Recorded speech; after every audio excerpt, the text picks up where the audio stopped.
Okay, here's the question. If you're on a Medicare Advantage plan and you're wanting to get a prescription drug plan, can I enroll in a prescription drug plan to cover my drugs in a Medicare Advantage plan? The answer is no. You cannot enroll in a Part D if you have an Advantage plan, because it will cancel your Medicare Advantage plan. It will cancel it. And Medicare will take that Part D application, they'll communicate to the Medicare Advantage to cancel, and then you will not have insurance. You'll be back in the original Medicare with no supplement and the Part D only. So a lot of people call me in January and say, Gary, I lost my insurance. Well, what'd you do? They signed up for Part D, thinking they would save money on their drugs, but they had a Medicare Advantage plan. They canceled the Medicare Advantage plan. Yes, in the back. You mentioned that if a doctor takes Medicare, he has to take Medicare. Does that apply also for railroad retirement Medicare? I've had problems with a surgeon clinic that recently opened up down on Oracle. Okay, the question is, if a doctor takes Medicare, is it also true that they take railroad Medicare? Now that's a confusing term. Railroad Medicare. Your Part B is either paid for by Social Security benefits or your railroad retirement pays your Part B premium. But there really is no such thing as railroad Medicare. So I will say that the doctor is absolutely 100% confused. Absolutely. And the doctor takes Medicare, then the doctor takes whatever, whether you have a company plan that's working together with Medicare, whether you have a Medigap, whether you don't have anything. If that doctor takes Medicare and you are on Medicare as primary, then yes, the doctor takes that. Where would you go to resolve that issue? Well, where would you go to resolve that issue? I will tell you now. Doctors, how do I say this? Doctors are overwhelmed and confused, just like I started our session. They're just trying to take care of you. And I've got a doctor friend I talked to yesterday, or just over the weekend. And I was on a ranch and we were talking about, it was great being out, way out. And she didn't know what her husband had and thought he had something but didn't really have that. And I said, how do you make decisions about what insurance you take? Gary, I don't do that. The office administrators take care of all that. I really don't deal with that. So this is what I find with doctors. They're just trying to practice and take care of us. They're not getting into the weeds of insurance. Yes, back in this. Yeah. Uh-huh. Yeah, a question. And then I'll go back. Go ahead. No, go ahead. No. I had a doctor recently who takes Medicare, saying the supplemental plan isn't in network. So you have to sign a paper that it won't pay, will pay. To me, it can't be. I mean, I understand for years now I thought it's the same thing. Any of these plans, just as you pointed out, are the same with each insurance company. The only difference is what each charges. That's right. Okay. So how could they make a statement that doesn't know what's going on? By the way, I've never been billed, so I signed a statement that I agree that I will pay. Okay, so the question, just to rephrase that, the doctor says that he's taking Medicare, but he doesn't take that particular supplement. No, he takes it, but It's not a network. So that You have to sign something. you could be charged more. Okay, let me mention the supplement. I didn't go into this, but there are some supplements that are unique in terms of what counties they cover. It's very unusual. It's not classic when you think of supplement, but it's rare. It's actually rare. If it's a straight plan that I showed you on the board, A, B, C, D, F, G, K, L, M, and N, if it's a straight plan designed by Medicare, then there is absolutely no network. So how do you get that resolved? Because I had somebody say, take Medicare, and then he named a company, and I was floored because the company is a well-known that's on TV all the time. I don't take that one. Well, there is no such thing. That doesn't exist. That is uninformed doctor. So the way to get that resolved is there is a key person. There is the gatekeeper somewhere in the system. You got to find that gatekeeper because that's what I'm after. I'm after the gatekeeper. Because I have had these kinds of situations, and I have gone into the hospital and talked to the director personally on behalf of a client, on behalf of the policy that he had, saying that he didn't have certain benefits, and I was accused of photocopying and making something up. So it's pretty tough. I didn't make anything up. I mean, that's all. I didn't lose my license doing that. So you've got to find the key person, the gatekeeper who does billing, who does claims, and some of these outsource to other states, and that's what's hard also. But maybe something you can print off on the internet with Medicare, yeah. The second part of the question was, Mayo will take Medicare, but you have to pay them direct. Yeah. They'll bill it and it'll come back to you. So they also tell you that they could charge in addition to that up to 15%. That's true. Okay. That's the story why I know they won't take, probably 5 years ago, they dropped the managed totally. If you have a base plan, you can't go to the period. All right. The question is, can you go to Mayo? If you go to Mayo, they bill you directly, and then they bill Medicare, you get reimbursed. It's a little bit different billing system, but they do say, as all providers, if Medicare does not pay, you're responsible. And so you have the 15%, because Mayo has a 15% on top of the Medicare approved amount. But as you look at your plans, you'll see that plans F and G are the ones that pay the excess charges. That's on Medicare.gov. You'll see the chart. So when people go and they have an excess charge from Mayo Clinic or any provider, it's because you had a plan other than plans F and G. Those are outlined on Medicare.gov. And without going into all the details, I can mention that because that's right there on the chart that I showed on the board. Yes, in the back. I just want to know again, what does Part F cover? Part F. What is Plan F? It's called Plan F. Plan F covers the Part A deductible, the hospital, covers the Part B deductible, and it covers the 20%.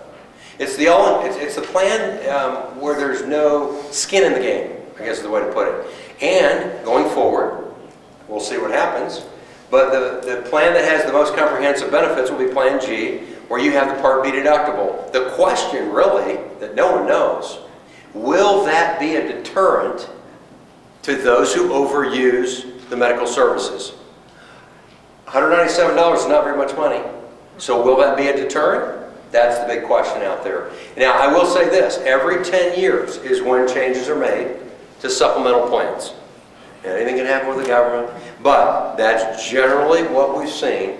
Every 10 years, there is a change towards the plans that are going to be allowed to be bought and sold. Is that coming up?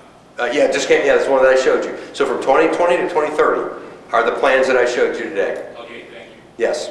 Yes. Yes. And then I'll go there and there. Yeah, go ahead. You mentioned that you Okay. have a letter right now. What is that letter? Who is it from? Is that from the government? Is that for the insurance or the Part B coverage? Who is that letter coming from? Oh, in terms of the letter that I said about Medicare Advantage or Part D? Right. It's coming from the company that you have enrolled in. Yes. Okay. They're required to send you a letter by the end of September, first week of October. It's supposed to be there by October 1st. But if you don't have it by now, it's 2 weeks into October. You need to call them and find out, hey, I did not. It's called an annual notice of change. They're supposed to send you that letter. So call them directly and they'll send it to you. Yes, so sorry. He's been asking me. I'm forgetting him. If I get dementia, I'm in big trouble. I'm in big trouble if I get dementia. I just had a moment of dementia. Okay, thank you. Hey, my situation is I'm on Plan A. I've been on it several years when I retired, but I never got Plan B, because I've been on my wife's insurance since. Now, she's going to retire here in January, so I'm going to have to make a choice. Do I make that choice at this time right now, what I want to get, or do I wait till January? Great question. So the question is, I've been on my wife's insurance. I've had Part A only, hospital, which you can do. And so when she retires, I'm going to have to enroll in Medicare. Do I wait until January? Do I start that now? I would start it now. Here's what you are entitled to do. If you are on a spouse's insurance because you turn 65, you don't have to go on Medicare. You could be on your spouse's insurance if that spouse is working. When you do go off of that insurance, you cannot enroll in Medicare any earlier than 3 months before the time that you're going to lose your insurance from your spouse. So if she's retired in January, February? Yeah, She's January. So if she's retiring in January, and if, a lot of times you retire in January, but the insurance continues until the end of January. So you're in your open enrollment, actually, because you've got October, November, December, 3 months before. They may say wait until November, but certainly in November you can go down because you're going to lose it February 1, technically. Right. So that'll be November, December, January that you can enroll. So that's your open enrollment to get Part B. Penalized No penalty. Am I going to get penalized? on Plan B for never getting it? Like Yeah. penalized? Well, I get penalized for Plan B for not getting it. The only way you get penalized on Plan B is if you cannot prove to Social Security, who enrolls you in Medicare, that you have not had continual coverage through a spouse. So you've got that. But those are the 2 forms that I mentioned. There's 2 forms. Do not go down to Social Security to enroll. Don't go online to enroll. If you go to Social Security, they're going to say, well, here's these 2 forms. Now go fill them out. And you've waited for an hour. They fill those out and they come back. So I always carry the forms with me. They're easy. They're not easily found. They're on socialsecurity.gov website. But there's one for the employer and one that you'll fill out. That employer fills it out. You fill it out. Do not mail it. There's an option to mail it. I didn't say this earlier. Don't mail it. Do not put it in a Dropbox. I've had somebody that went to Pennsylvania on holidays and they put it in a Dropbox. There was some Dropbox, I guess, at Social Security. They said, oh, no, we didn't get that. You got to come back. You got to come back to Tucson to fill this out. I'm in Pennsylvania. I'm got to come back to Tucson. I'm sorry, I don't know what to tell you. So go in person with the forms and make sure that they enter it. There's no surprises that you're not going to have a surcharge. Yes? No, come in. In July, I'll be on Medicare, and I'll probably go for a gap. Is there a time frame when that has to be done before there's a medical review? That's what I was when I husband did that. Okay. Okay. If I understand the question, you said, I'm going to go into Medicare in July, so you're going to, as I recall, you're going to get your Medicare card automatically. Because you're not, you're going to have to apply. Okay, so you can apply 3 months before your birthday month in July. Now the question is, if I enroll, how many months do I have to get a supplement with no medical questions? Right. Okay, you have only 6 months from the time Part B starts. If you want to go to a Medigap Medicare supplement plan at the time you enroll in Medicare, it's like a federal clock, starting in July, August, September, October, November, December. If you make a change January 1 of 2021, then you're going to go through medical questions to qualify. You only have 6 months, and in that 6 month period, well, here's what's interesting about the 6 months. Insurance companies know that you're just getting enrolled in Medicare and a supplement. Do you think they're going to hit you with a large increase in the first 6 months? They're not going to do that. So once you get up and you get it for a year, and then they hit you with a 30 to 35% rate increase, now we've got pre-existing conditions. So that's where, talk to somebody that, has a pretty good pulse. You can talk to your friends, talk to a broker. I'll be glad to help you. But yeah, there's, you've got 6 months. Yeah, I'm missing some people over here. Yes, let's go here and swing around. That screen? Yeah, that's great. Uh-huh. Okay, when you go in and you fill out what rates you take, okay, is it going to cover what the list price is for each one of the insured? Not what the deductible is, but what the list price is to get you to what the coverage gap is. Yeah, the question is, will each of the insurance companies list what the costs are and the deductibles, the co-pays, and can I get that information? Yes, actually when you go online and you get the report, you put your medications in, and It's going to list the list price now before. yes, what will happen is you can compare up to 3 plans at a time. And when you compare them, you'll have a side-by-side comparison. I'm kind of bummed here because you can't go any further than that page. You got to click on the individual plan of the ones you want to look at. When you click on that individual plan, again, sort it by premium and cost, the default of the premium. When you go in there, you're going to see the co-pays on every stage level of every single plan. Not the copay, the list price. Oh, I'm sorry. Yes. Will you see the list price? Yes, you will see the list price. You will see the actual retail cost of the drug. Now remember, if you go to like a coupon, That's different, but you'll see the actual, but the retail costs are different for every drug plan. I understand that. The second question is that retail price, that list price, good for January 1, December 31, or can they change it at any time? That's a great question. Can they change the retail price from January 1 to December 31st? The answer is yes and no. No, if there is not another medication that came out on the market that's generic, if there's nothing else available, and they've got I'm thinking of a heart med right now, that they've got a market on that one particular med. They cannot change that during the year. Those prices are locked in from January. What we see right now, October 1, until the end of 2020, those prices are locked in. They cannot change. Unless there's a manufacturer that collapses or a competitor that comes out with a generic. I mean, there's certain situations, but no, they can't do that. That's why this information is critical. We've got to have this information to be able to enroll in the plan that's best for you. They can't be jerking us around and changing numbers. Yeah. Okay, here. And then I'm missing somebody I know. Tell me if you've been raising your hand for the last 15 minutes. And Gary, yes. Okay. Medicare.gov and MyMedicare.gov. I am not on Medicare yet. Won't be till next year, so I cannot. My understanding is I cannot set up an account on Medicare.gov. So do you go to MyMedicare.gov and I can set up an account there? Okay, Yeah. I didn't follow that. Yeah, okay. If you're not 65, you cannot enroll in a MyMedicare.gov account. Oh, You cannot. You can't do it on either one. No. You can go to Medicare, because I'm doing it. You can go to Medicare.gov.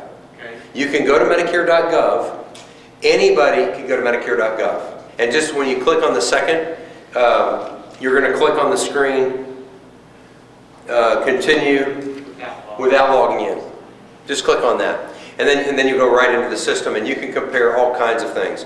Medicare Advantage, Medicare Supplement with a drug plan, Medicare Advantage, everything's on there. That deal though you were showing where it compares the drug cost that's on a little file, is that on Medicare.gov or mine? Okay, is that comparison on Medicare or My Medicare? Actually, it's on both. Okay. It's on both. Yeah, you're going to be able to compare everything that you see if you're on Medicare at mymedicare.gov is exactly what I'm seeing. It's just that I can't store the information. I've got to go back to it. Yes. Can a specialist, i.e. cardiologist, turn you down on your supplement? Humana, we had that problem. They would not take Humana. So we had to go to a different doctor who would take Humana. When you say a supplement, it's either Advantage or Supplement. I'm sorry. Was it an Advantage? Okay, Supplement or Medigap. Yeah. No, if it's a Medigap and that doctor takes Medicare, it does not matter what the name of that company is. That's an absolutely 100% misinformed doctor. Okay. And it happens all the time. Happens all the We time. didn't foresee the issue. We went to a different doctor. But Yeah, happens all the time. And unfortunately, it's a network thing that does not exist with Medicare and Medicare supplements. Yes.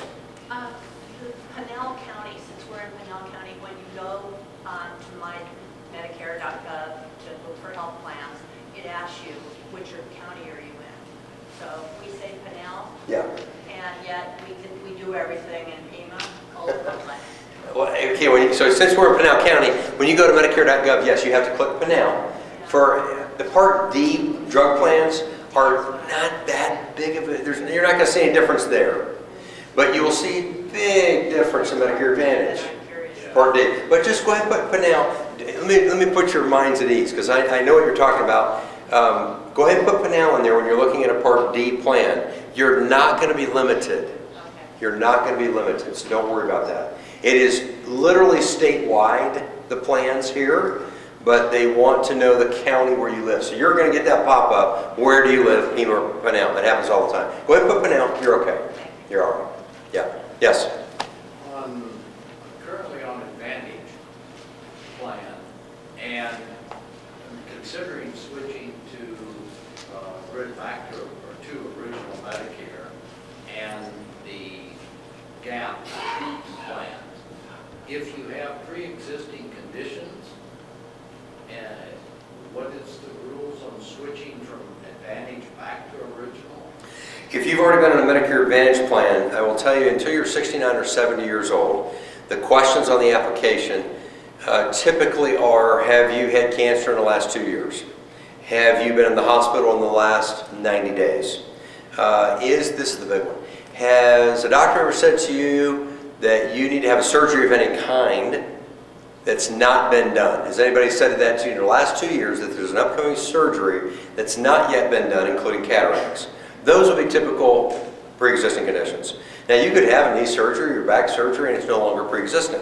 Although you could have a heart surgery and it is pre-existing. Although it's been done, it's always the discretion of the insurance companies to see what is the risk that we are willing to take. I mean, when you get to be 70 and older, just generally, every organ of your body will be asked on the application. Okay, So it's very thorough. so you could go back to original Medicare because there's no doctor issues on that, but you can't get gap coverage. No, if you go back to original Medicare, first of all, okay, rephrase that again. Let me see it, because I want to repeat the question to make sure everybody heard it. Okay. If you got Advantage, and if you want to switch back to original Medicare, is there pre-existing condition considerations if you just go to Medicare, or are pre-existing conditions only apply if you want original Medicare plus gap? Got it. So the question is there are pre-existing conditions to go back to Medicare versus going back to Medicare with a Medigap? Yeah, that there is a distinction. No, you can always go back to Medicare with no pre-existing. You can always do that. Now remember, if you do that, you're going to have 20% of what Medicare doesn't pay, and it goes and goes and goes and goes. There's no cutoff. But you could do that, and you can get a Part D. Yes, and I've seen that a couple of times, people doing that. It's a little risky, because as we get older, of course, the catastrophic kinds of things, it just keeps going and going and going. You have the 20%. But if you want the Medigap and you're coming off of a Medicare Advantage, make sure that you get accepted for the Medicare supplement and then enroll in a Part D to cancel the Medicare Advantage. Don't cancel the Medicare Advantage while you're waiting for a decision for your Medicare supplement, because then now you just canceled your insurance. And now that will push you back already to Medicare. Okay, so that means that you get, I mean, we're 82 and 78, so my wife and I, so at that age, it looks like what you're saying is it doesn't make a lot of sense. The opportunity now to go back to original Medicare and gap insurance, because with pre-existing conditions, gap insurance won't be available. So kind of we're locked in on Advantage plan at this point. So we're 78 and 82, and we may, does it make sense to go back to original Medicare, because we may get denied? Here's the thing about this. There's no harm in trying. You can apply to several insurance companies. You're not going to lose your Medicare Advantage. You can apply to as many as you want. No harm. You're not paying for it, and you're just waiting for a decision. And you may find that one company will take you, but another won't. But the premiums might The premiums could go up. because of the pre-existing They could. condition. That's true. The premiums could go up because you have a pre-existing condition. Yeah. Almost the same question. I believe a couple of years ago you mentioned the quote, get out of jail card, in that you're locked into your Advantage plan, but the SOBs are now losing money on you, and you get the letter that says, we cancel you, you're out. The get jail free card, the golden ticket. There is a golden ticket. If I don't know if you've lost your insurance, but if you've lost your insurance, it's a golden ticket. And here's why. If you ever get a letter, other than the Part D drug plan, if you get a letter from the Medicare Advantage plan or a Medicare supplement carrier that you are losing, in other words, you're involuntarily leaving. It's not because of you, it's not your choice. They are canceling your plan. It's a golden ticket, meaning you have 2 months to get anything you want, no pre-existing conditions. The other golden ticket option is to move. It's creative. You could move, and I've had people move back to Missouri, and they move back to the Carolinas, they move back to see mom and dad, their brothers, and you got an Advantage plan, you lose it. That's the golden ticket. Now you've got a pre-existing condition, but you can get a supplement because you're getting your insurance is being canceled. So there are some situations where if you lose it, now people are merging, You know, there have been situations where I've seen one Medigap carrier go out of business. I can't mention it, but they went out of business, and they only were in business for 10 months. And they shut down.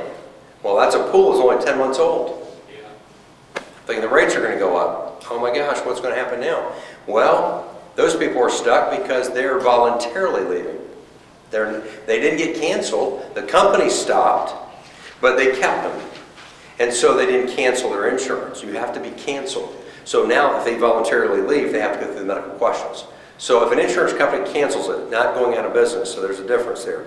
Don't see it very often. Actually, I've only seen it once in that case. A lot of times they'll merge. Yes? In a case like that, if you moved, let's say you moved from Canal to Pima County, does that count? Yeah, going from Pinal to Pima, just right across Edwin Road. Does that count as a move? Don't know. Not sure about that one. I'm not sure because the insurance plan, some companies will say, well, wait a minute, you're just going from Pinal to Pima. And actually in Pinal, that same carrier actually exists in Pima, and it's really not that big of a difference between Pinal and Pima, and so no. It's not a guarantee, just going from Pinal to Pima. The rates could be. The rates could be different, absolutely. The supplemental rates are the same for the most part throughout the state. There are some carriers that have male and female rates. There are some carriers that have Pima County and Maricopa rates.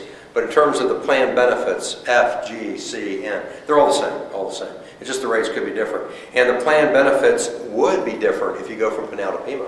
Even though you're in the same company here and you go across Edwin Road and you get the same plan, it's really a different plan. But the same company, it's real similar, but you're going to see the copays are different. And the benefits are different. Yeah, they are. Yes? So I had a COBRA question. I have COBRA all the way until November, but I can continue with it. Your recommendation is just dump it with Medicare. The question is, if I had COBRA and I was offering it until November, could I continue on? It depends if you're individual, spouse, related, married, single. If you're continuing on with COBRA, what Medicare says is that you're allowed to have COBRA for 18, no. The federal government says you can have COBRA for 18 months. It's continuation of coverage. That's your legal right. But Medicare says you only have 8 months to enroll in Medicare from the time you lose an employer insurance plan. Unless you go with a spouse who's working, you go now on his or her insurance plan, then you could get out of your plan to now a spouse. But let's say that wasn't the case, and you carried your COBRA for 18 months. From that 8-month point, you've carried it on. From the 8 months, you've carried it on for another, it's 18, 10 more months. Those 10 months, you're going to get penalized. You're going to get penalized. And I've had somebody that had a situation where it had really great COBRA, and the COBRA ended in July. This is really bad. They had it for 18 months, had COBRA that was free. And so why not? Take it for free, 18 months. And then after the 18 months, it was July. And that person could not enroll in Medicare until January of the following year. And then the Medicare doesn't start until July of the following year. So 1 year of no insurance. I call Social Security. There's got to be a way. No, there's no way. I said, what do we tell this person? They cannot get it on the Affordable Care Act, can't get an Obamacare, can't get insurance. What do I say? Tell that person to stay off the street. And I said, you didn't say that. You did not say that. I need an answer. There's no answer. That's why COBRA's a bad snake. Take it for 8 months max, but make sure you get your Medicare within the 8 months. Yeah. I just want to make sure I understood. So earlier on when you were talking about the Advantage plans, that was when you were saying we couldn't, or people under that couldn't necessarily be covered in a different county. But that's not the case with the regular Medicare and supplement plans, correct? Yeah, the question is, I was talking earlier about, if you have an Advantage plan, you're only in the county, you only have coverage in the county where you live, and so you don't have insurance in other counties. Is that true with Medicare and Medicare supplement? That is true. There is no limit. You can go any county, anywhere in the country. Just Podunk Town, USA, you have a situation and you're on straight Medicare, you will never, never, never be told you got to go back to Tucson for your care. It's do you take Medicare? And as long as they take Medicare, I mean, Medicare is the largest insurance company, so that's the positive on that side. Yeah, there is no network, and there's no list of doctors. You can't get a list. I didn't say this, but if a doctor is concierge or VIP, I'll just mention that, that doctor may or may not take Medicare. If the doctor takes Medicare, then of course you're okay. But if that doctor, I mean, with straight Medicare and a supplement, then you can continue going to that doctor. If that doctor does not take Medicare and you have Medicare and a supplement, then of course those costs are 100% yours. The naturopaths and the holistic approach to medicine, those types of docs, typically do not take insurance, typically. It's unique and rare that they do, but I think I saw a hand here. Yeah. Did you? Yeah, I'm just curious because of all the options that you might be selecting. I'm going to be going on in this year. We're going to select it through my company. I go to Medicare. Is there like an online resource that has like a calculator? You can at least get a rough feel for if you're making a financial decision. It'll help you either break. One will go, oh, if you think you're going to have this much cost at the 20%, you should really think about doing it this way because it's a break-even point. So I'm looking for like an online calculator that might be viable for costs. So the question is, there an online calculator that would be viable for costs and calculating costs, comparing it to an employer plan? Well, yeah, and to give you some options to make a decision on how I might do it. Is there a calculator that would help me evaluate costs between an employer plan, maybe in the plans of Medicare, Medicare Advantage? The answer is no. And if you found one, please give it to me. So I would love that tool. No, I sit down, a lot of people, and you're a good example. And I'll say, let's just take a look at the options. And here's your Medicare Advantage, here's Medicare Supplement. Let's take a look at the premiums. Let's take a look at the company plan.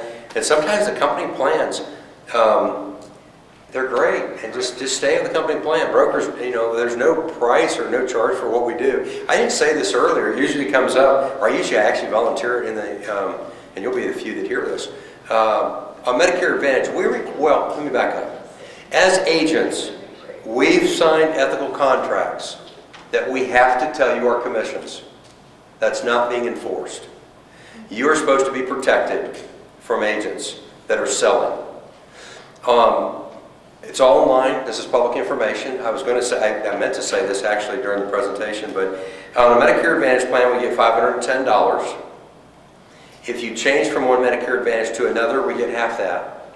It's illegal to take it. I mean, I've got to have a reason to really take you, if you're on a Medicare Advantage plan, to another Medicare Advantage plan. Ethically, I can't do that if I don't hear that there's something that you need that's better, because that's called churning. That's illegal. But $510 for the application plus $20 a month for the rest of your lives while you're on that plan. For Medicare Supplement, we get $20 for the application, not $510. So Supplement actually pays brokers the least. And it's 5 to 6 years, maybe 10 years, $20 a month. So there are differences in compensations. That's all over online, but I don't know, I just thought I'd mention that. But I can't just churn and move you around. As I was thinking about sitting down with you or anybody, I can't just do that to get a commission. Yes? Yeah, can you change brokers at any time? I've had some people who say, here, I'd like to be my broker. And I say, gosh, I represent your plan. I'll be glad to answer any questions you have. And, please feel free to call me and just, my broker doesn't call me back, or whatever the reason is. Insurance companies are really protective of their agents and their brokers.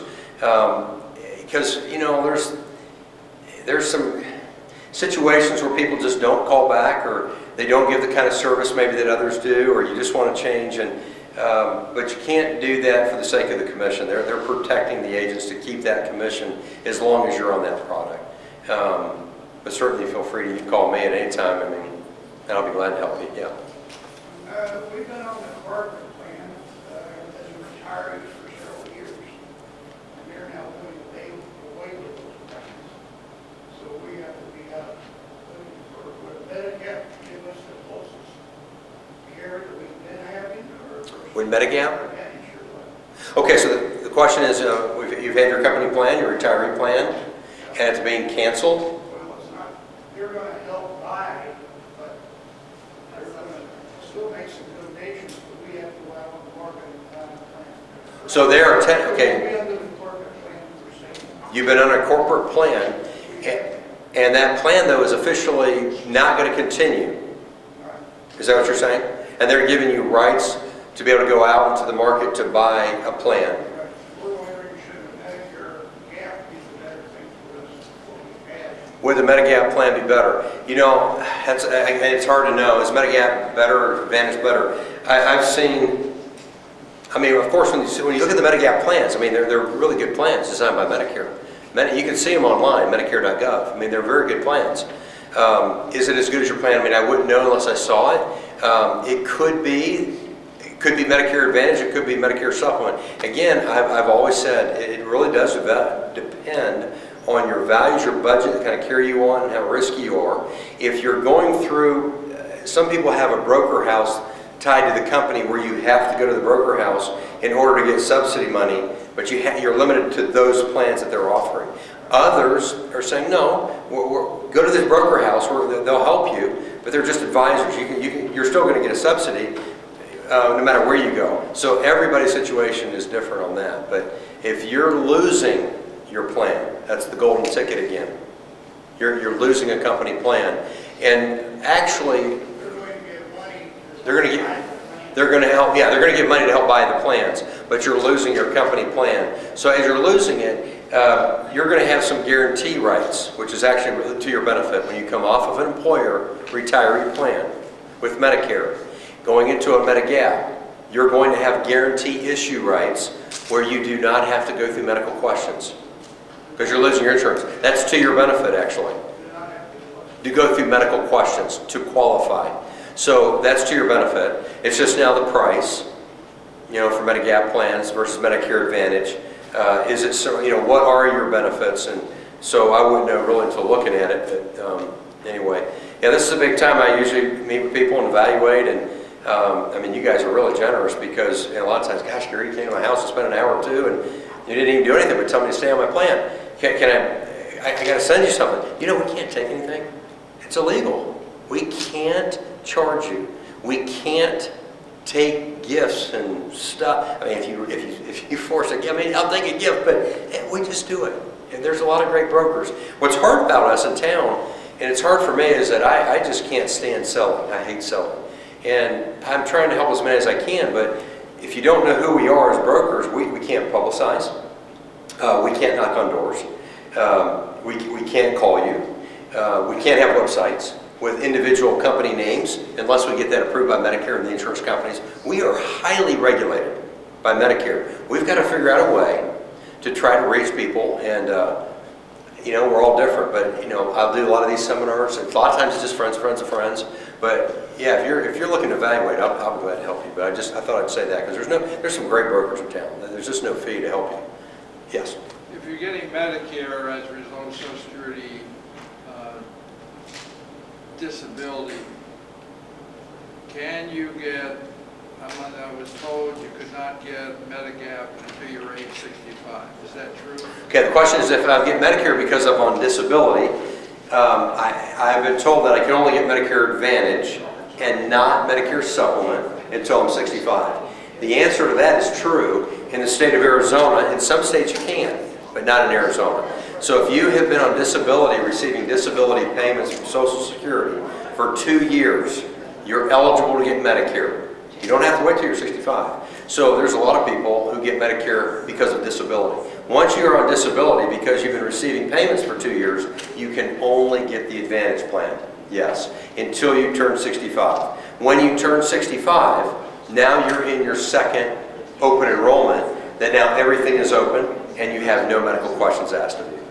And no medical questions asked? No medical questions. Even though you've had your Part B, though you've had a Medicare Advantage for 2, 3, 10 years, when you turn 65, that now triggers guarantee open enrollment, no medical questions asked of you to get the Medigap. A lot of moving pieces, a lot of intricate rules and stuff. And anything else? Yes? I have a question when you're talking about the different ABC, those plans, Uh-huh. okay? If you change now from one to another, do you end up paying a higher rate on the new plan because you didn't do it when you were 65? You're changing now at an older age? Okay, let me mention that. If I do one plan at 65 and then I change to another plan when I'm older, will I have a higher rate? I think is what you said, or did you say cut? Actually, I have Plan J. Okay. And I was told by somebody, not anybody in the business, but that because that pool is getting smaller, because there's no new people that have been in the plan over the years, and that the pool is getting so small, that it was going to get terribly expensive in a few years. I don't know. Okay, so I've had Plan J. I mentioned that earlier, and so I'm one of the people that have Plan J. And so as the pool gets smaller, will the rates go up? And whoever it was that said, yeah, it's going to go up. Maybe it will. I personally have not seen the rates for Plan J go crazy. It could. When you say terribly expensive, theoretically, you could see how that could, because it's based on the experience of the group with Plan J folks in it. But Plan J was very, very, very popular before 2010. That was the Cadillac plan. So when people were going into Plan J, you won't be penalized for switching.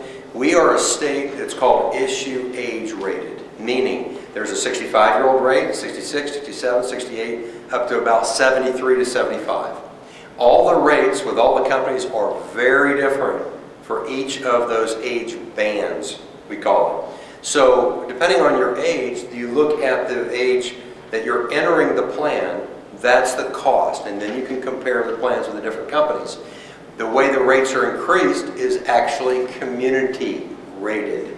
It's confusing, but what that means is that a 65-year-old and a 75 and an 85-year-old all on Plan F, when the insurance company looks at the group, everybody gets the same percentage of an increase. So the 65-year-old is going to be paying less than the 85-year-old, so the increase is going to be less than the 65 and the 85, but the percentage is the same.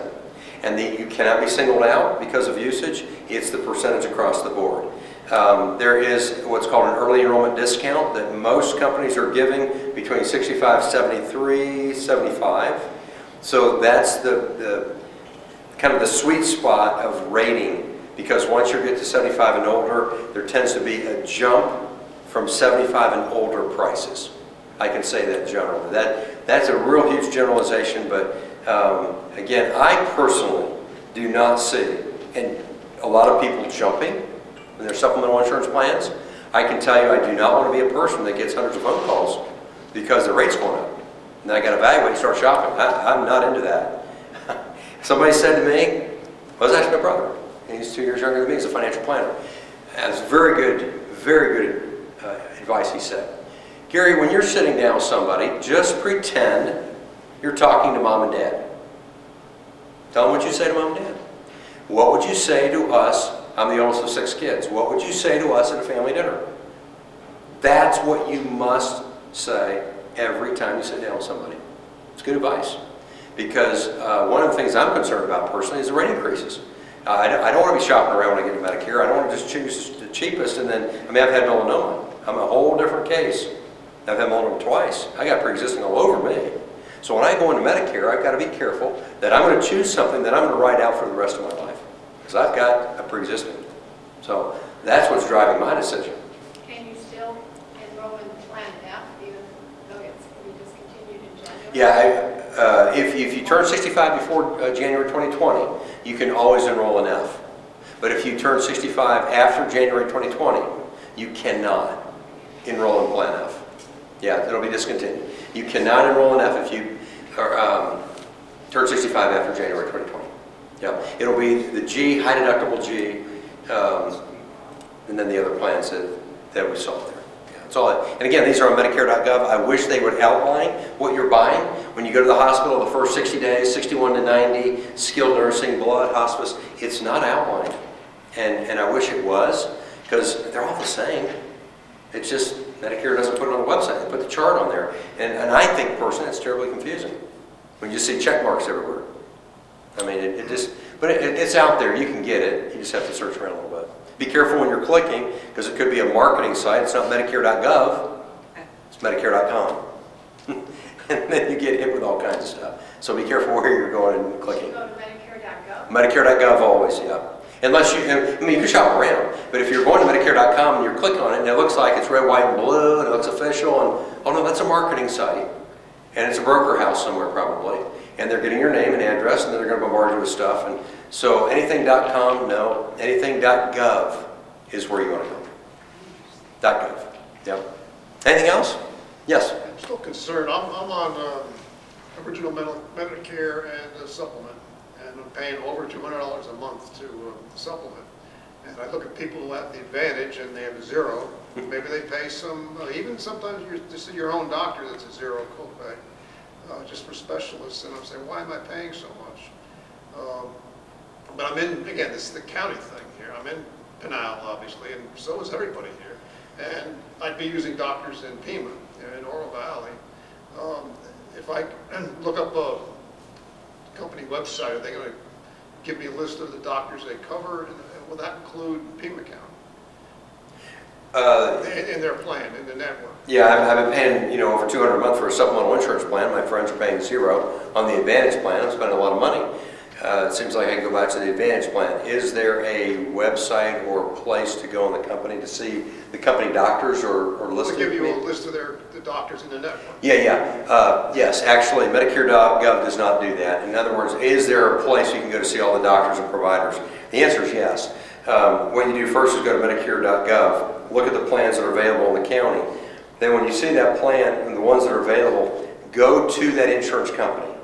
And you can go directly there to their homepage, and right there across the bar, some of the options are search for providers.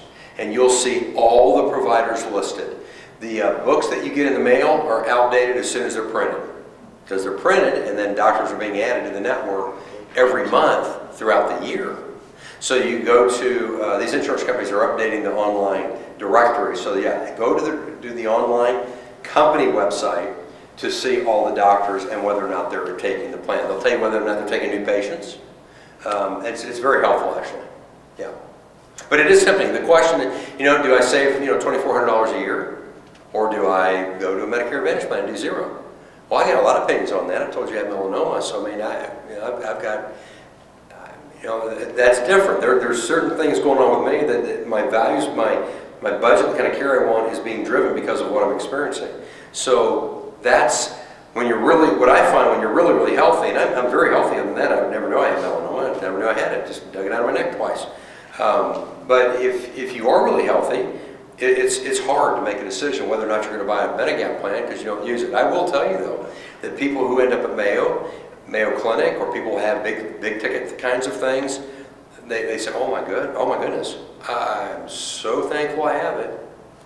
But that's insurance, that's insurance. So do we pay the premium? Because as we get older, the biggest concern we'll have is medical. Now, if your doctor takes a plan and you don't want to spend the money, and Medicare Advantage plan could be a very real option. There's some pros and cons of both approaches, clearly. Yeah. Anything else? I have a unique question. Unique question. Yeah. Well, you alluded to it earlier. I'm still working at this point. I have commercial coverage. You have what coverage? I have commercial coverage. Commercial, okay. Right now. Yeah. I turned 65 in February of this year. I did not apply until April or May, the last point that I could. I got onto, and no one ever told me with the broker that you could not switch between an Advantage and a Gap, or any of this stuff that I've heard from you today. So I kept the commercial insurance because I had a health scare this last summer with a mammogram that turned out negative. Now I'm wanting to make sure that I'm onto a Gap, but I still have the commercial coverage. You said earlier that if you're on Medicare, you shouldn't have the commercial coverage. Okay. So this is I saved it till last because I don't remember. Okay, that's a great question, because I'm getting ready to say something I didn't say. There's so many things, but I think, if I understand, you turned 65 February. This past February. So you turned 65 this past February. I got on a Medicare. I got a Medicare Advantage plan. My broker didn't say anything about that I could go back to the Medicare supplement. Oh, in December you can change. In December you can change. I was told that in December you can change. And so I stayed with my commercial insurance because I just kind of wanted the double coverage. You've got a golden ticket. Here's the good news for that question. I didn't say this because, again, there's, like I said, I don't know what people's heads to spin. When you're on a Medicare Advantage plan, you have the legal right any time during the first year of coverage to cancel the Medicare Advantage, to get out of it, go back to original Medicare and get a Medigap. No medical questions asked. But you've got to do that before February 1 of next year, because that'll be the 12-month. So you could technically, right now, It became effective July 1. your Medicare Advantage became effective July 1. So you've got 1 year now until July of 2020. You could literally get into a supplemental plan with a drug plan starting November 1, even though we're at October 15th right now. Well, you could, now if you call the insurance company, they'll say, oh, no, you can't change. You can't change, you're locked in. You got to make the change in October 15th, December 7th. That's not true. You have the legal right as a look-back period to be able to say, no, I don't want to do that. It's a trial period, it's called, on Medicare Advantage. And we just call Medicare, or enroll in a drug plan, and we go right out of that Medicare Advantage and go right back into original Medicare with a supplement, effective any day you choose. I mean, the first of the month going forward, but you do not have to wait. You don't have to wait till October 15th to December 7th. You don't have to wait for any special enrollment period. You have an entire year that's called a special enrollment period that you are entitled to get out of that plan. Yeah. Okay, and there's no penalty because I kept this commercial insurance. And is there any penalty for keeping that commercial insurance? There is no penalty for keeping the commercial insurance, but I will say, you've got a unique situation. You got commercial insurance, you've got a Medicare Advantage. How is that being processed? That's where it gets sticky. Does the commercial insurance pay for it? Does the Advantage plan pay for it? If you get a commercial insurance and you go back to Medicare to get a supplement, you absolutely want to cancel the commercial insurance. It's not double coverage. I mean, I've had people at the hospital that call and say, oh my gosh, I've got the hospital and I've got a supplement, I've got Medicare and the supplement don't pay anything. That's because if you go to Medicare as primary, or the supplement is secondary, and you have the commercial insurance, they become primary. Right. And Medicare pushes everything back to the commercial. You've got to get the commercial insurance off and make Medicare primary. So right now you got the Advantage plan primary, you got the commercial primary, you got two primaries, and it gets confusing how it's paid. But it's actually really easy to come off of your kind of a plan to go into Medicare to get a supplement. Get any plan you want, no questions can be asked, no penalties. And I can switch to you or any other. You can switch to anybody you want. Because if you were switching to another Medicare Advantage plan in the same company, then that's where the insurance companies protect the agents, because they're already the agent on record. If you are leaving that plan out of choice, you choose any agent you want to be your agent to help you with the transaction. I felt very betrayed after listening to your seminar by this agent, because this agent says, well, you're healthy, you're fine, you go to their insurance coverage, just sign here. You know, it's interesting when I've done these seminars, I'll say this. Every single year I've been up here now, I don't know, 5, 6, every year I hear stories saying, Gary, I've never heard what you said today. I've never been told that.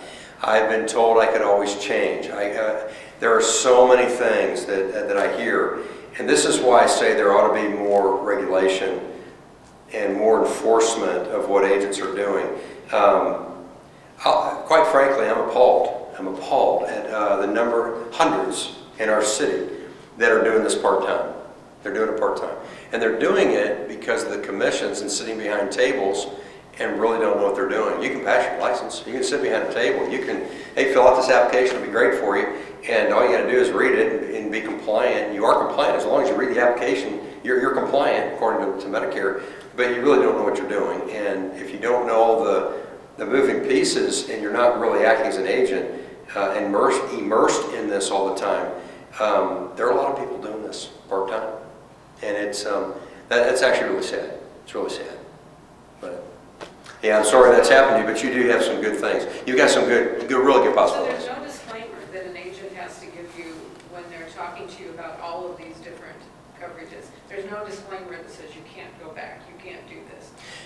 Okay, is there any disclaimer that an agent has to say? Well, here's what's interesting. We've signed contracts with everybody.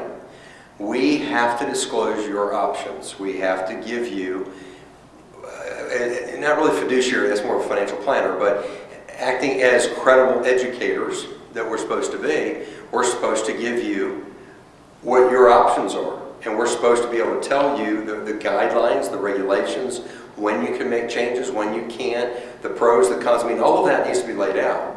The number one complaint that I hear is that my agent just left in an hour. I'm just so confused.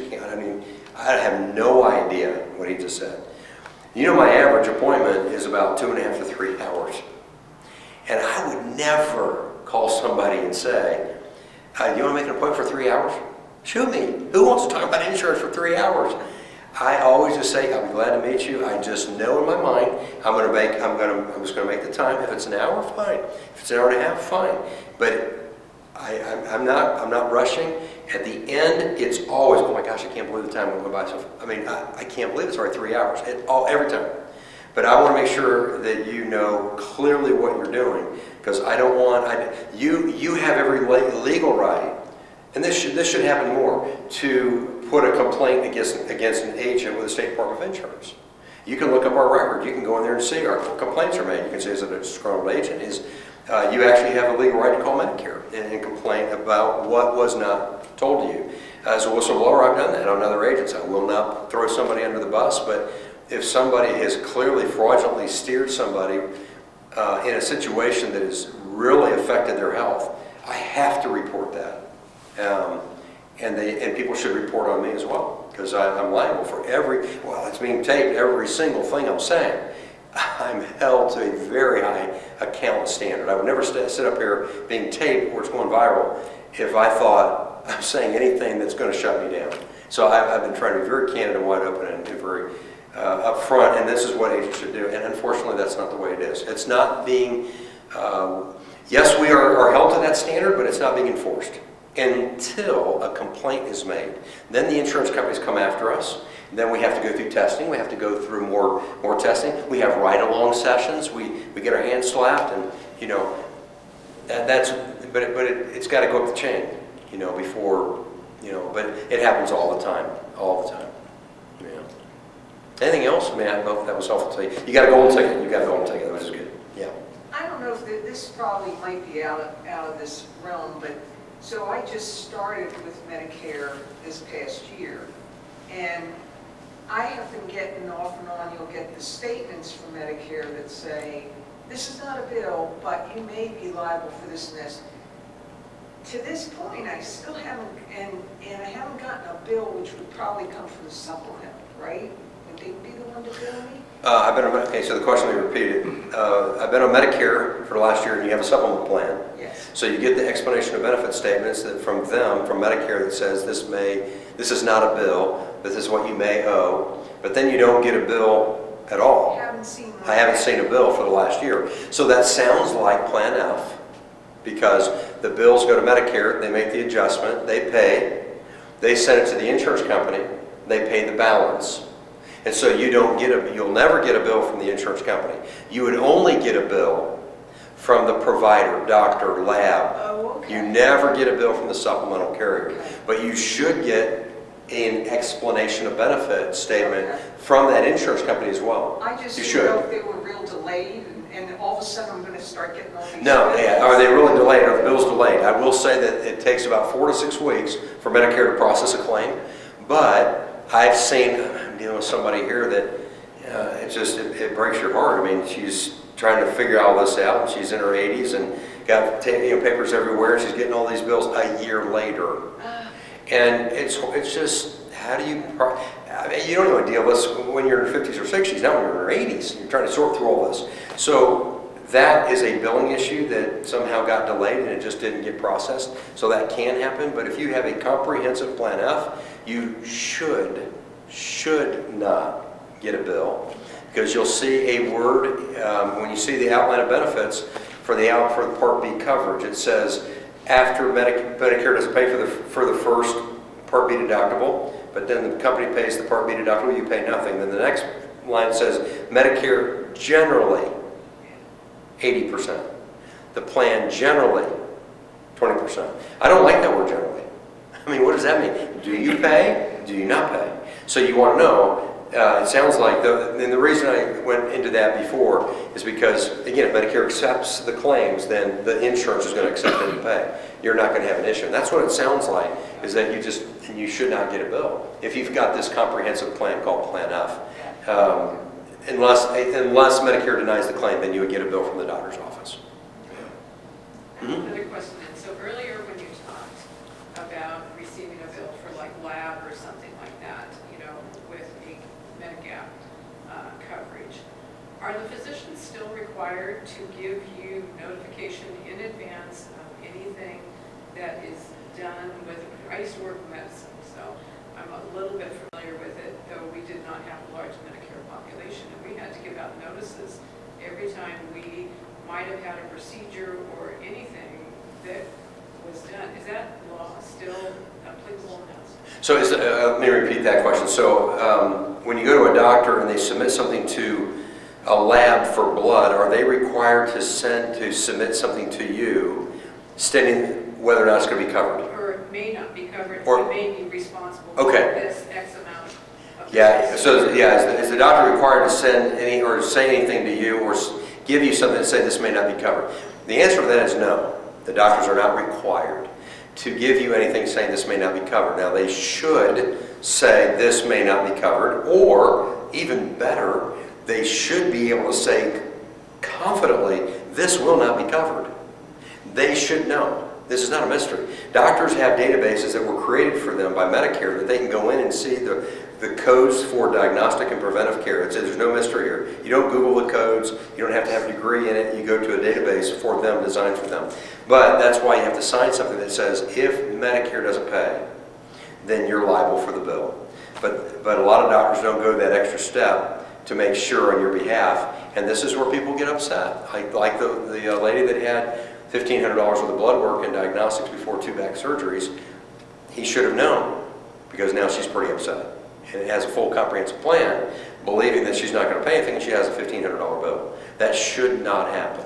But she did sign, as you all do have to sign. If Medicare does not pay, then you're liable for the bill. But of course, we're trusting our doctors. We're trusting that it's going to be covered.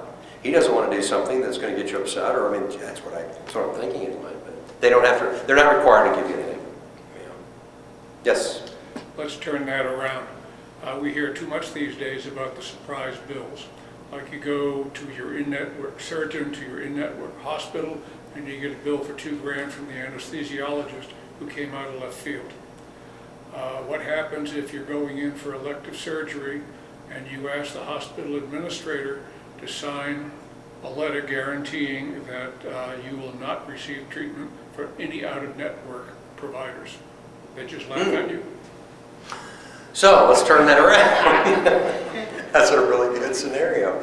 I have to sign something that says, I'll repeat what I just heard you say, I have to sign something that says that if Medicare doesn't pay, then I'll be liable for that. But could I turn it around and say, I'm going to have you sign something that says I'm not going to receive treatment unless the doctor's in network and it's going to be paid, and don't treat me? Well, they're not going to do it. They're not going to do it. But here's the problem with this. If you're on a Medicare Advantage plan and you're in the hospital, this happens a lot. It shouldn't happen, but it happens. And that is, you're in there and you're getting different, doctors coming and going, and anesthesiologist and a neurologist, and you've got a Medicare Advantage plan. Well, the hospital's not a big deal. I mean, you know that hospital's covered, but now the doctors may not be taking that Medicare Advantage plan. And the administrator that checked you into the ER or whatever it was knows exactly what you have. They should be checking with each doctor that comes in, but they don't. They're trying to take care of you, and so the doctors come and go, and then after it all settles, you get the $2,000 bill that says that doctor was not in the network. Doesn't take my Medicare Advantage plan. Now you've got to negotiate with the hospital administrator. You got to really be you've got to be a bulldog in this and say, look, tell the story, and I'm not going to ask every single doctor, oh, did you take my Medicare Advantage plan? That's not why we're in the hospital. We're there to get our care, but it does happen. Now, it does not happen with supplemental and Medicare. If the doctor takes Medicare, then it's a non-issue. You're in the hospital, doctors, wherever you're getting the treatment, they take Medicare. You don't have to be asking about the supplement. So it is a very different system. But that's a reality. I wish we could get them signed. There was a lady here today, and She was actually sitting right here, and 3 years ago, she stood up in the audience right during the presentation. I'd never met her before. I've gotten to know her. She's one of my clients now. And she stood up at the question and answer session very boldly and thought she's taken over. What is she getting ready to say? And she said, well, I used to work in the hospital as administrator, and I'm going to tell you right now, when I go to the doctor and it says, if Medicare doesn't pay, you are liable to pay. I'm going to tell every one of you, scratch that off. Just scratch it off. I said, I didn't know you could do that. So I never say that.